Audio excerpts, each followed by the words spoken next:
ಏ ಡ್ರೈವರ್ ಕೆಳಗೆ ಬಾರಪ್ಪ, ಕೆಳಬಾ. ನಿನ್ನ ಗಾಡಿಗೆ ಹಿಂದೆ ರೇಡಿಯೋ ಮತ್ತೆ ಏನು ಹಚ್ಚೇನಪ್ಪ? ನಡಿ ತೋರಿಸ್ಬೇಕು ನನಗೆ. ಎಲ್ಲದಪ್ಪ ನಿನ್ನ ಗಾಡಿಗೆ ಹಿಂದೆ ಎಲ್ಲಿ ಹಚ್ಚಿ ರೇಡಿಯಮ್ಮ ರಿಫ್ಲೆಕ್ಟ್ರ?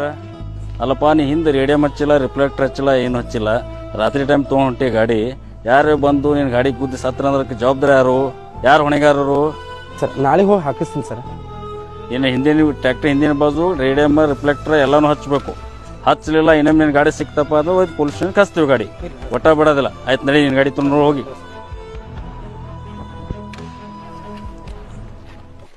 ಅಣ್ಣ ಅಣ್ಣ ರಿಫ್ಲೆಕ್ಟರ್ ಅಂತ ರೇಡಿಯಮ್ ಮತ್ತು ಏನಿದೆಲ್ಲ ಹಚ್ಬೇಕಲ್ಲ? ಅವನಪ್ಪ ದಿನ ಒಂದೊಂದು ಬರ್ತದ. ನಮಗೆ ದಿನಕ್ಕೆ ದುಡಿದ್ರೆ ಪಗಾರ ಸಿಗಂಗಿಲ್ಲ. ಆ ಪಗಾರನಾಗೆ ನಮ್ಮ ಜೀವನ ನಡೆಸ್ಬೇಕು. ಇದು ದಿನ ಒಂದೊಂದು ಹಾಕೋದು ಕೂತ್ರೆ ಎಲ್ಲಿ ಹಾಕೋದು ಕುಂಡ್ರದಾಗ್ತದೋ? ನಡಿ.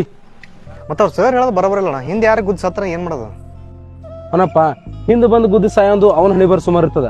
ಅದಕ್ಕೆ ನಾ ಏನು ಮಾಡಕ್ ಬರ್ತದ? ಅಷ್ಟಕ್ಕೆ ಯಾವ ಯಾಕೆ ಸತ್ರ ನಾವೇನು ಮಾಡೋದ? ಬಾ ನಮ್ಮ ಕೆಲಸ ನೋಡೋಣ.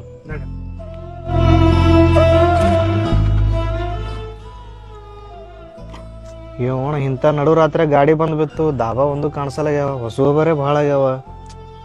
ಏನು ಮಾಡೋಕ್ಕಾಗಿಲ್ಲ ಅವನಪ್ಪ. ರಾತ್ರಿ ಇಲ್ಲೇ ಮಕ್ಕೊಂಡು ಮುಂಜಾನೆ ನೋಡು ಮರ ಸಾಕಾಗ್ಯದ.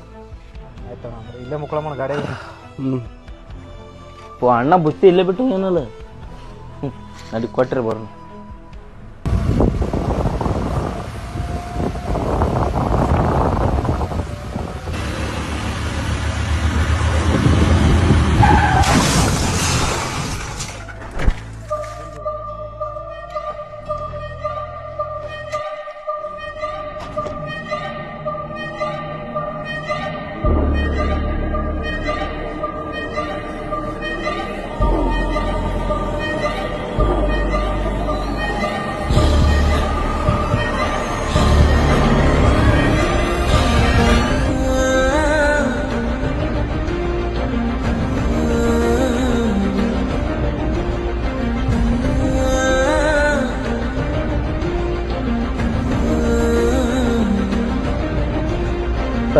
ಅಷ್ಟಕ್ಕ ಯಾವ ಯಾಕೆ ಸತ್ರ ನಾವೇನ್ ಮಾಡೋದ? ಬಾ ನಮ್ಮ ಕೆಲಸ ನೋಡೋಣ.